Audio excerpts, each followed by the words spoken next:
We have heard the joyful sound. Jesus saves, spread the tidings all around. Jesus saves, bear the news to every man. Like the sea waves, onward till the Lord's command. Jesus saves, give the wind a mighty voice. Jesus saves, let the nations now rejoice. Jesus saves, shall salvation full and free. High still the deepest cave, is the song of victory. Jesus saves,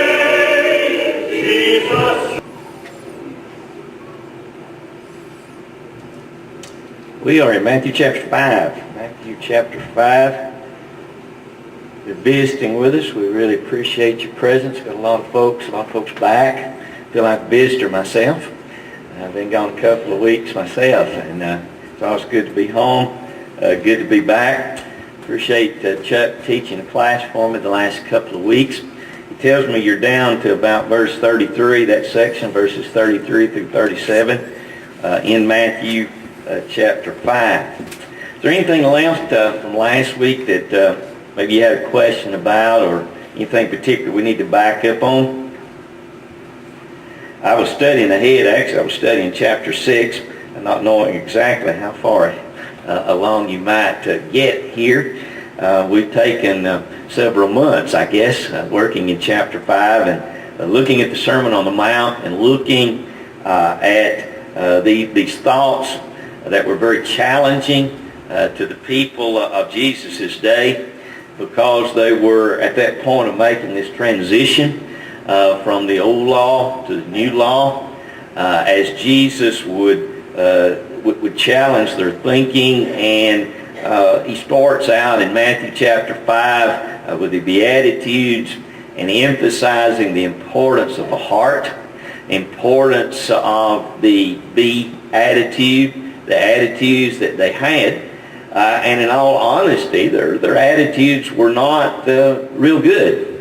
And I think that that's a challenge for us today as well. Many times our attitudes are not what they ought to be. And he challenges them to think about the fact that not only did they need to do the right things, but they had to do the right things for the right reasons with the proper attitude. Emphasizing that in this area there are at least two dangers for you and me. There is the danger that we will follow the letter of the law, that we will worship properly, that we will try to live properly, doctrinally. We would be as sound as we know how to be, and yet we can still be lost if our heart is not in it. If there is not the proper love for God and proper love for one another, then we can still lose our souls. On the other side is the added attitude of having zeal and having enthusiasm and having excitement and being a very loving people, but disregarding following exactly what the Bible tells us that we need to do. So they're two extremes. And Jesus, I think, deals with those in this particular sermon, and he deals with them over and over again. The abuses that were there, and the lack of love that these people had, the lack of compassion, the lack of forgiveness that had become so commonplace for them. And trying to balance this thing out, and it was very challenging for them, because many of them looked upon themselves as the people of God, God's chosen people, and because they were following certain particular laws, particularly the Ten Commandments, they felt that everything was fine, when in fact they didn't have the love. They didn't have the attitude of serving God out of love. And in fact, in other areas they were disrespecting even the law of Moses, because they had interpreted it to suit themselves. We don't ever do that, right? We do sometimes, don't we? We kind of interpret things as we would like. And we want to be obedient, and yet we may not be as obedient as we think we are if we are disregarding exactly what the teaching is. And this particular section is one of those. Had just finished up and talking about marriage, a divorce in verses 31 and 32, very emotional issues, but issues that we have to be careful about interpreting maybe to suit ourselves, to suit our own emotions, way we think, what we would like. And then we move into this particular section about oaths and swearing, and again, the abuse that had taken place here. And I think what you can do, you can sum these 1, 2, 3, 5 verses up by basically noting that they had found a way, they thought, pretty much doing what they wanted to do, and were not really being honest. That was the bottom line. They were finding ways to avoid keeping their promises or keeping their commitments, and were justifying it all in the name of God.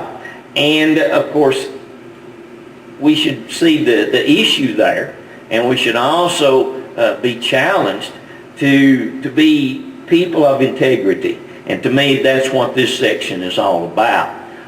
To make promises, to keep those promises, to be honest with ourselves, to be honest with one another, and ultimately, obviously, to be honest with God. Now, let's read this particular section together. Matthew 5:33. Again, you have heard that it was said to those of old, you shall not swear falsely, but shall perform your oaths to the Lord. And notice that verse, and then you look at verse 37 as he brackets this together. But let your yes be yes, and your no, no. For whatever is more than these is from the evil one. So we brought our brackets, that the thought there.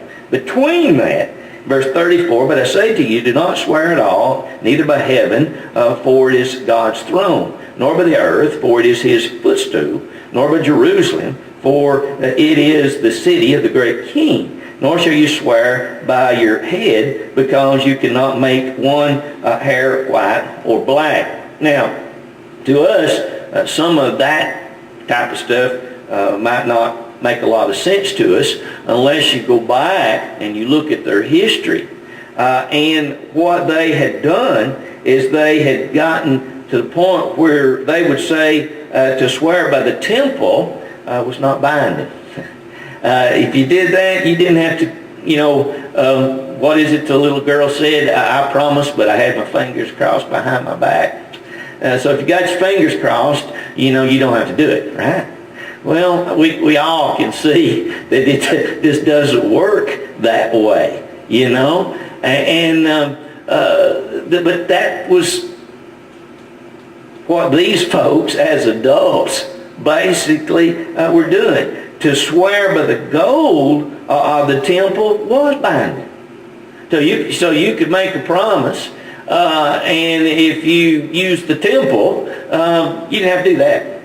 But if you would swear by the gold of the temple, you had to do it. So it was just foolish, and it was dishonest. This particular section has to do with vows that were to be between an individual and God, or in legal arrangements that would affect parties beyond individuals that were involved in the transaction. not for interpersonal relationships here. He is telling them that basically when they make a promise or a vow to God, they need to keep that. Don't find ways of getting out of that. When it comes to individuals, again, he sums it up by saying our yes should be yes and our no should be no. He's not dealing with swearing to tell the truth and the whole truth. Basically, as we would stand before a judge or a court. Again, the same idea of honesty and integrity. The real issue was the fact that they were being abusive of their word, and they were finding ways basically to cross their fingers and not do what they said they were going to do. We can see the hypocrisy, we can see the dishonesty of that, and how that they had abused it. And that, to me, is the bottom line with that. Anybody with a comment? Further explanation there.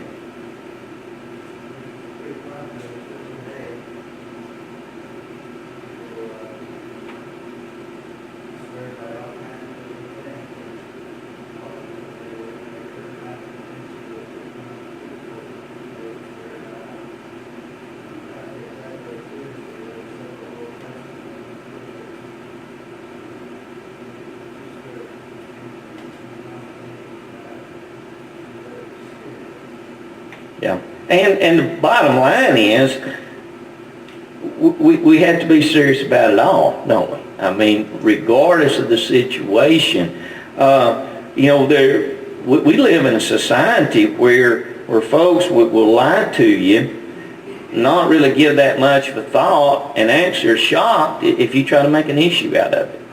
Because it's just the way our world is. And I guess we shouldn't be surprised that this is not new. It's not new to our day. People were, being dishonest. They were figuring out ways not to pay their debt or to keep their promises, to keep their obligations, and doing it, and supposedly, by the way they were doing it, in such a way that God was pleased with it. And obviously God was not pleased with it. And Jesus is getting down.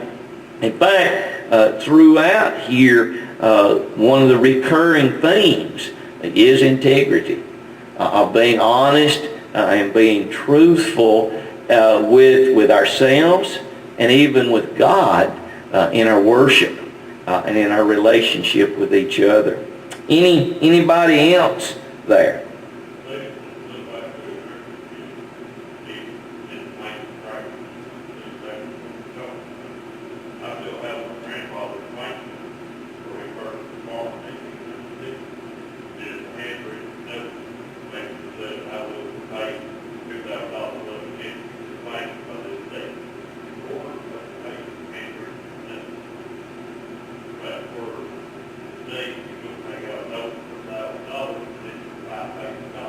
Exactly.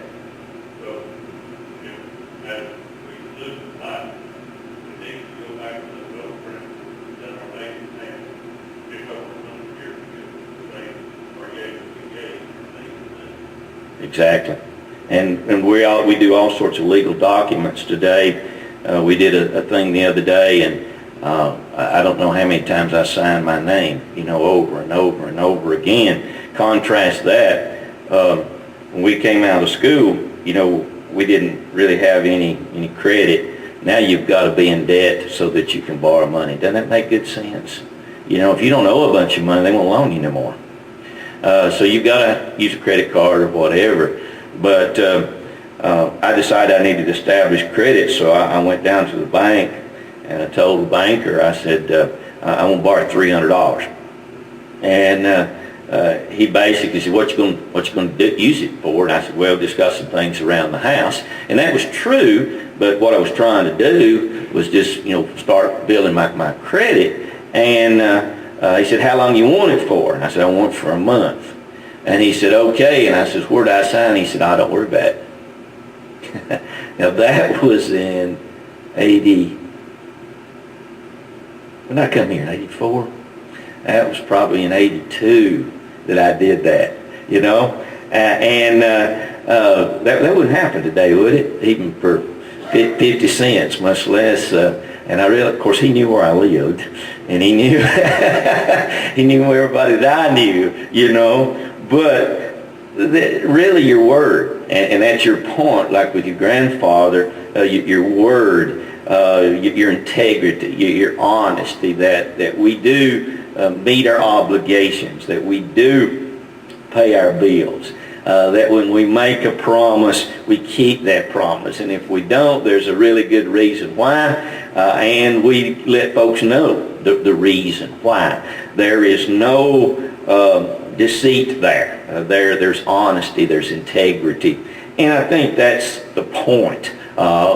We may not understand everything that is involved, obviously, here in these verses, but I think the point that he's making is quite obvious and not that difficult for us.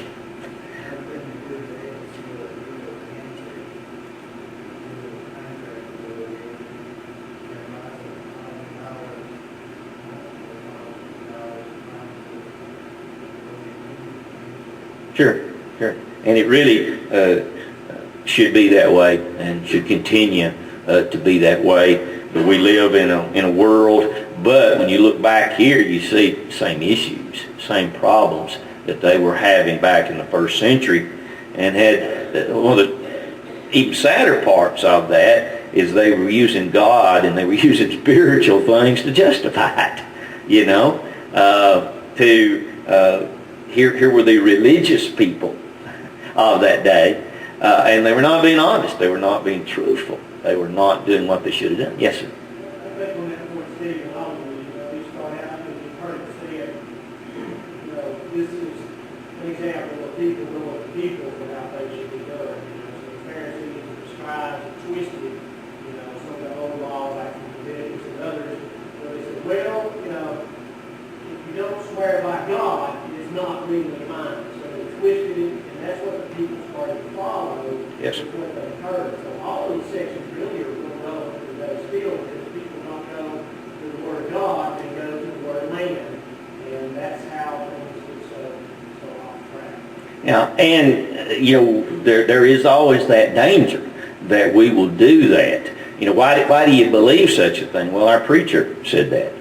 We should never get to that point. You would hope that the preacher is honest and that the preacher is forthright. But being one, I know that we make all kinds of mistakes, honest mistakes, and sometimes there's preachers that are dishonest in what they're doing. But to base it on that, or this is what Grandma believed. Well, I really love my grandma. I think I probably love my grandma as much as anybody. But she believed that if you didn't put your beans in the ground and make sure the signs were right, them beans wouldn't come up. Well, I tried that. They'll come up. Grandma was wrong. There were other areas, wherein we can't do that. And it's a good point.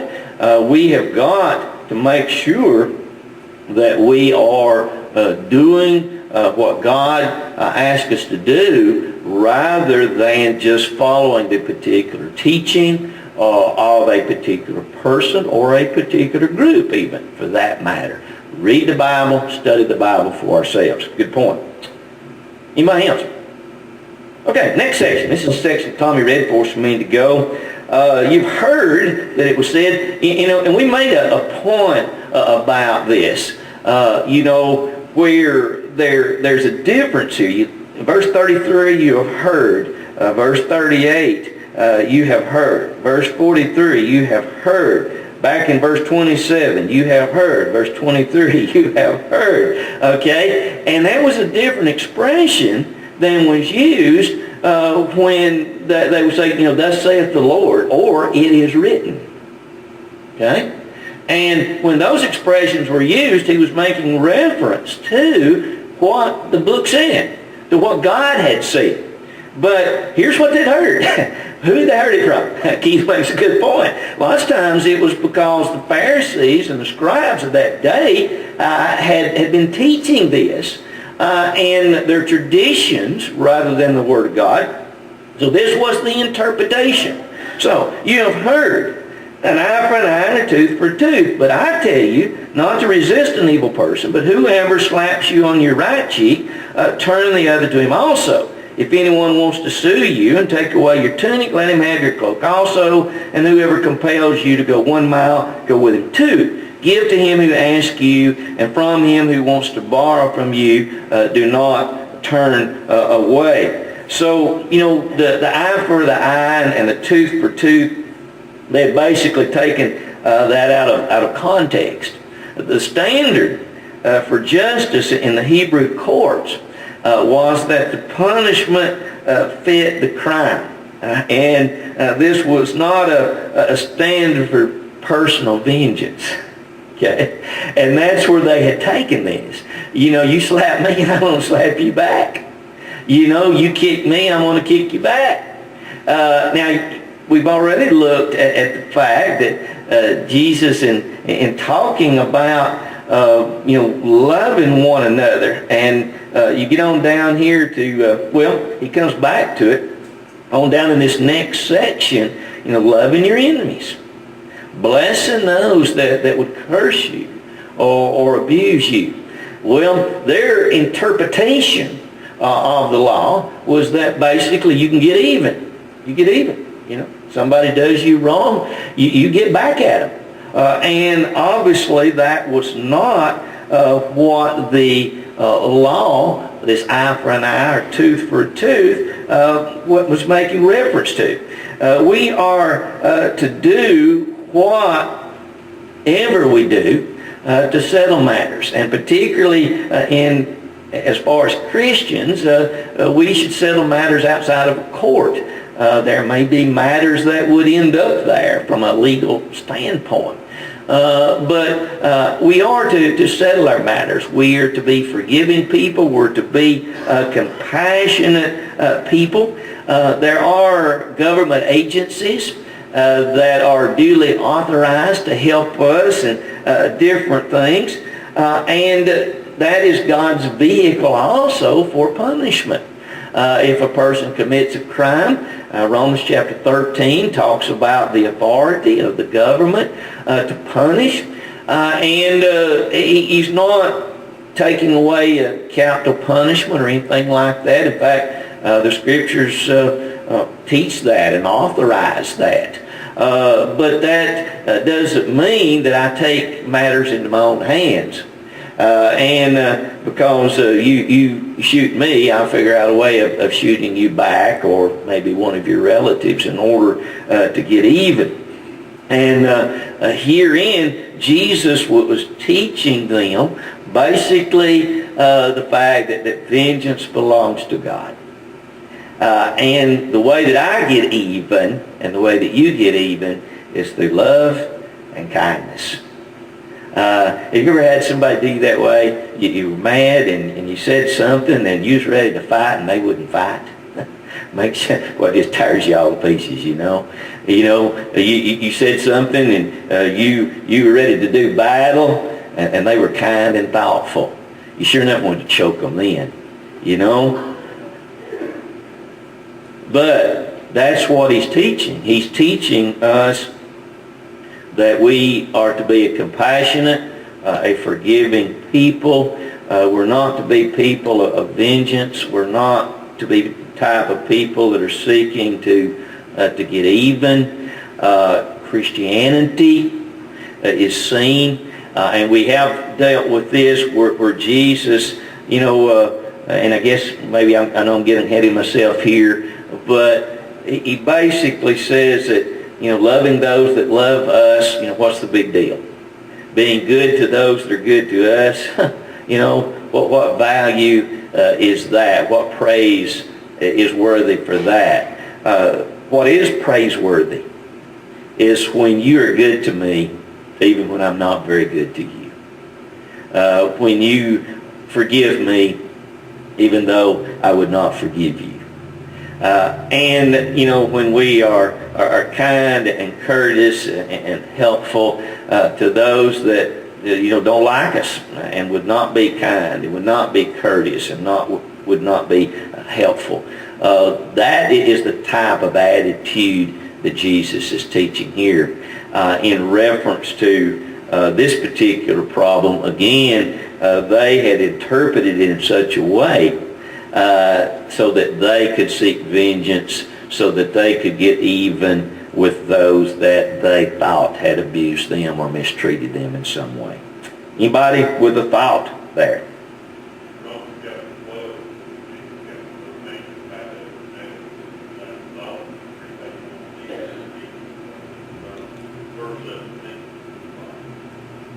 Yeah, good point. Hear what he was saying? Okay. He goes on, verse 41 is a very interesting verse in this section. Whoever compels you to go 1 mile, go with him 2. You've probably heard the story about one of the things that happened during this particular time. According to Roman law, a Roman official or a Roman soldier could compel any citizen to basically work for them or to do a chore for them up to a point. If you were coming along as a soldier and you're tired of carrying your weapons and your armor, you could, grab Pat, out of his corn patch, and he would have to carry all that weight for you for a mile. And history tells us that many of the Jews, they had measured off from their house down the road a mile. And they'd put a peg in the road, or they'd marked a tree, marked a rock, so that they knew. And they were not going one step beyond that peg. They were not going one step beyond that tree. They just were not going to do it more than a mile. And Jesus comes in here and basically says, go 2 miles. Again, he's dealing with their attitudes. An attitude, have you ever heard somebody say, do I have to go to church? Do I have to read my Bible? Do I have to visit? Well, if we've got that kind of attitude, we're not going to make it. We're not going to be there. The attitude has to evolve as we mature and as we develop and as we grow to the point of saying, what can I do and can I do more? Now, if you can imagine the scenario, here's a big old rough Roman soldier, maybe no religion about him at all, and he comes along and he grabs up Sebring here, and Sebring trucks down the road for a mile, and then just keeps on trucking. And they get down the road about 2 miles, and that soldier, he knows, and he said, I think you've gone too far. And Sebring says, yeah, but glad to help you. And what kind of impact is that going to have? I think that we can see the power there in going the 2nd mile. In somebody that's not just looking to do the minimum. Somebody that's just, we might say, they're falling all over themselves to be good to people. That is the attitude that Jesus was fostering here and promoting before these people. If you and I, again, if we don't get to the point of going beyond what we have to do to go to heaven, what we must do to be considered faithful, what is the minimum, we're not going to be pleasing to God. We've got to develop an attitude of graciousness and goodness and being good to people and being kind to people and going the 2nd mile regardless of what they do, regardless of how we are treated. We're going to be honest and truthful and giving and thoughtful to folks. And that's where he's coming from. And it's a challenge. It's difficult when somebody won't speak to you, when somebody won't be good to you, when somebody hurts your feelings, when somebody deliberately slights you, snubs you, ignores you. Just automatically we say, you don't have nothing to do with me, I'm going to have nothing to do with you. You don't speak to me, okay, it's fine, I just won't speak to you. But it's not Christianity, is it? It's not Christianity. In fact, it wasn't even according to the old law. That was never God's way or God's intentions. And we read of people being stoned, and we read of all sorts of punishments, but those punishments were just, and those punishments were according to God's law, and there were reasons for those punishments. But it was God that was authorizing those things and carrying those things out and using the government and the king and the armies to enforce those particular things as individuals. That's not my job. That's not your job. We leave the getting even to God, except when it comes to love and forgiveness, and that's the way you want to get even. You want to get even through love and kindness. Anybody else? Okay. Next section. Loving your enemies. Verse 43, you've heard that it was said, you shall love your neighbor and hate your enemy. Now, they had heard that, and some even thought that it was a part of the old law. And one of the reasons that they had maybe come to that conclusion was when you go back in your Old Testament, you'll find that there were times when God told his people, you go out and you destroy all of these Amalekites. You know, these people are to be put to death or whatever. And there were those that took that to understand that, you know, the way you deal with your enemies is you wipe them out. You get rid of them. Now, what we have to recognize is that God had dealt with these people maybe in many cases for hundreds and hundreds of years. And he had tolerated their wickedness and given them opportunity after opportunity to repent and to change. And now God has said no more. And punishment is brought. He was not giving them the right to destroy their enemies without his authorization. But, verse 44, I say to you, love your enemies, bless those who curse you, do good to those who hate you, and pray for those who spitefully use you and persecute you. And I suggest to you that this may be, you know, one of the hardest things for us to do as human beings. It's a challenge. It's a real challenge to practice what he was teaching these individuals. Because again, you know, even as a child, you take it away from me, I'll take it away from you. You know, we have to learn. We have to be taught to be sharing and giving. Verse 45, that you may be sons of your Father in heaven. So if we want to be like our Father, if we want to be like Christ, then here is the example. Because he makes the sun rise on the evil and on the good, and sends rain on the just and on the unjust. And isn't that true? You know, you look around you, and you got a Christian farmer right next to somebody that every other word's a four-letter word, and they're not good four-letter words. And that fellow's crops do as well or better than the Christian. You know, it's your house that burns, not the atheist next door. You look at the business world. You know, you see that God blesses all of humanity, good or bad. And he gives all of us the opportunity to live for him and to be saved if we so desire. So when we look at God as our example, then we start figuring out, you know, how do you treat, You remember the old story? I've forgotten it till now. But there was a lady, and she had 3 chickens. And these chickens, to her, were probably like your cat or your dog or your mouse, whatever you got as a pet. Your pet snake, I don't know what it is.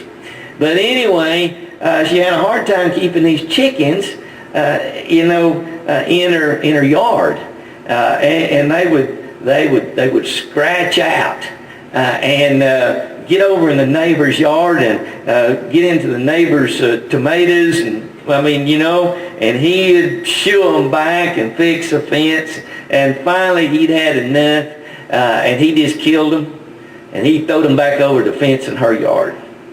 Well, later that day, she knocked on his front door, and she had fixed him a chicken pie. Now, there's how you handle it. There's how you do it. She didn't call the police. She didn't have him arrested for killing her prized chickens, but she simply prepared one of them and took him a chicken pie. That's what we're talking about here. And it's not an easy thing to do. Notice he goes on to say, verse 46, for if you love those who love you, what reward have you? Do not even the tax collectors do the same? And of course, your tax collectors were looked down upon as being some of the worst of people, some of the most dishonest of people. And he says, they treat people good, treat them. They love their family. They love, those that love them. And if you greet your brethren only, what do you more than others? Do not even the tax collectors do so? Notice the series of questions that he's asking here. It's just question after question, and they knew the answers just like you and I know the answers. They knew that the tax collectors, the scum of the earth, as far as they were concerned, the Jewish people many times, that's where they looked at the tax collectors or the publican, that they knew that they were good to those that were good to them. And if you greet your brethren only, don't everybody does that. They knew the answer to that. Therefore, you shall be perfect just as your Father in heaven is perfect. If we love our enemies and love those that would mistreat us or abuse us. Appreciate your comments this morning. Appreciate your interest. Glad to have you folks visiting with us. I know some of you have driven for 50, 100, 200 miles. We'll let you do that every Sunday. Just come back and be with us. Next week we will have a speaker from the School of Preaching. So 2 weeks away. He'll be teaching class next week. So 2 weeks away we'll take over chapter 6.